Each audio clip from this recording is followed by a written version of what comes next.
నరకం చూస్తున్నానండి రోడ్లోనే. ఈ గత 15 సంవత్సరాల బట్టి నుంచి ఇదే పరిస్థితి. ఏలేశ్వరం నుంచి అడ్డదిగల వెళ్లే రోడ్ ఇది. 15 years నుంచి రోడ్ ఇలానే ఉంది. ఈ రోడ్స్ లోనే ఆటోస్ గానీ, బస్ లో ట్రావెల్ చేసిన వాళ్ళు గానీ, college students, school students, business చేసుకున్న వాళ్ళు, ఆఫీస్ కి వెళ్ళిన వాళ్ళు 15 years నుంచి ఇదే రోడ్ లో ట్రావెల్ చేస్తున్నారు. ఏమైనా మెడికల్ ఎమర్జెన్సీ అయితే అంబులెన్స్ కూడా ఇదే రోడ్ లోనే వెళ్ళాలి. ఈ వీడియో షూట్ చేస్తున్నప్పుడు ఒక బస్ డ్రైవర్ వచ్చి మాతో మాట్లాడారు. నరకం చూస్తున్నామండి మేము. నరకం చూస్తున్నానండి రోడ్లోనే. ఏంటి ప్రయాణికులు ఏంటంటే గుప్పిట్లో పెట్టుకుని బండి దోలవలసి వస్తుంది. 1.5 పడుతుంది జడ్డంగా అన్నవరం దోలడానికి. దూరం తగిలేసింది కదా, బాడీ లేచిపోయింది కదా. ఈ రోడ్ లో ట్రావెల్ చేస్తుంటే లోపల ప్యాసింజర్స్ కూర్చున్నారు. ఎక్కడ ఏ లోయ ఉంటుందో, ఏ గొయ్యి ఉంటుందో కూడా తెలియట్లేదు. బస్ డ్రైవ్ చేస్తున్నాం కానీ భయంతో డ్రైవ్ చేస్తున్నామండి అని చెప్పాడు అతను.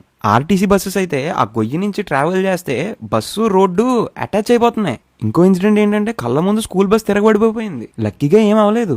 లారీస్ అయితే మరీ దారుణంగా ఓవర్లోడ్ వేసుకుని ఇదే రోడ్స్ లో ట్రావెల్ చేస్తున్నారు. ఇంత గొంతల్లో ఆ స్టోన్ ఏమైనా కొద్దిగా ఎవరి మీదైనా పడితే పరిస్థితి ఏంటి? ఈ వీడియో ఏపీ గవర్నమెంట్ దాకా వెళ్ళాలని కోరుకుంటున్నాను. శ్రీ చంద్రబాబు నాయుడు గారు, శ్రీ పవన్ కళ్యాణ్ గారు, సార్ 15 years నుంచి మేము ఇదే రోడ్ లో సఫర్ అవుతున్నాం సార్. మాకు ఈ ఒక్క రోడ్డు వేయించండి సార్, జీవితాంతం గుర్తుపెట్టుకుంటాం.